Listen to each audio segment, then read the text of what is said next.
What's up, everybody? How you doing? It's the big dog named Austin. Listen, so Sneed got traded to the Tennessee Titans. Not for a lot. I think it was a third-round pick and a swap of a seventh or something.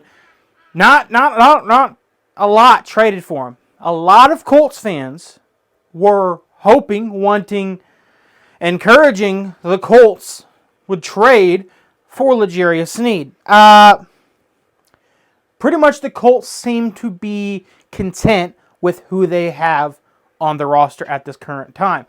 They have a lot of young talent in the secondary. Julius Brents, he's really young. He had battled some injuries last season. There's some other young guys on the defensive side of the ball. Chris Ballard and Shane Steichen both said they like continuity. Now, talking about Gus Bradley retaining his job as the defensive coordinator for the Indianapolis Colts. So they're hoping that his scheme, his defense, the young defense, are going to be better as a unit. More experienced, tougher, hopefully healthier. I feel like the Colts front office is banking a lot on players staying healthy, which is fine. But you can build depth however you want. On the defense, I'm just talking strictly defensive side of the ball right now. And you don't go for that proven corner because you ultimately you don't want. It didn't seem like Ballard wanted to pay him. You didn't want to pay Sneed, so It was reported that he was pursued by the Colts, that the Colts were in talks with the Chiefs. It was reported that he wasn't. That the Colts weren't in talk with the Chiefs. I don't know, but the fact of the matter is, he ended up in the same division for a rival team. The Titans seem to be making some moves now to where they're like, "Hey, we're not going to be the laughingstock of the AFC South." This is going to be a really competitive division going forward. I love this. I love where the future of this division is heading because I'm looking at the Jaguars, and yes, Trevor Lawrence got beat to hell last year, but they still got a solid team. Okay, Trevor Lawrence with Doug Peterson, solid.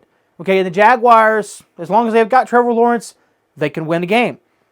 CJ Stroud down there in Houston, that's scary. That is honestly scary what they've been doing down there.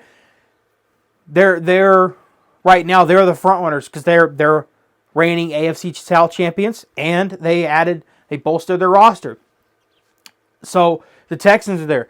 The Colts, like I'm talking about the Colts right now, but then you got the Titans who are like, no, hold on, we're kind of in the conversation. I think the Titans are a third, fourth place team and still in the AFC South, but what I'm saying is it's very competitive, and these teams might actually be good amongst the league. It might not just necessarily be competitive within itself. It might be a strong division. It seems like now there are good teams all over the AFC. The AFC stacked. It is going to be very, very tough for any of these teams, if you're not named the Chiefs, to make the playoffs. There's crazy stats where like 6 teams from the previous year don't make the playoffs, and 6 teams who didn't make the playoffs the previous year do make the playoffs. Like there's stats like that. I can't remember the exact number, but there's so much just turnover, man. It's so crazy. Any team can make the playoffs. But going back to the Colts, going back to not trading for Sneed, it seems this team is content with running it back, is the term that I've been hearing thrown around on the local media stations. Running it back, you have Jonathan Taylor without the contract negotiation situation. Michael Pittman without contract negotiation situation and without injury. Anthony Richardson, full season under pretty much a redshirt season. I know he was injured, but he still learned. A full off season. Hopefully he can be healthy, and they really believe in Anthony Richardson as a quarterback. They really do. They believe that he can be the guy leading the Indianapolis Colts and would be good for 2, 3, 4 extra wins on top of the 9 that the Colts had last season. So I think that I would like to see a couple of pieces added. Now, the NFL draft hasn't happened yet. There still can be maybe a Brock Bowers added, or somebody at the skill position added offensively, a young talented rookie. But remember, Anthony Richardson coming back. He's a very healthy quarterback. He's very dynamic. He can run the ball. He can pass the ball. That threat with Jonathan Taylor in the backfield is a big deal. And you sign Michael Pittman to that big contract. You've got those guys locked down for the next couple of years. You've got your big three on your offense. Now you need to build around it. Now you got Josh Downs, who seems to have early on, kind of in the preseason and stuff, like practicing together. They seem to kind of develop a connection. They're like, oh yeah, we're going to throw the ball in the parking lot, but nothing on the field as of yet. But I think that Josh Downs is good. So I think that they will develop the connection on the field. So I'm not super upset that the Colts are running it back. And plus, there are still some free agent names out there. Justin Simmons, guys like that who you can add to your defense, veterans you can add to your defense, and we'll see. But Ballard is seeming to keep his same game plan, same philosophy going forward, even after the year of not making the playoffs. Build through the draft, pay your own, and he has paid his own.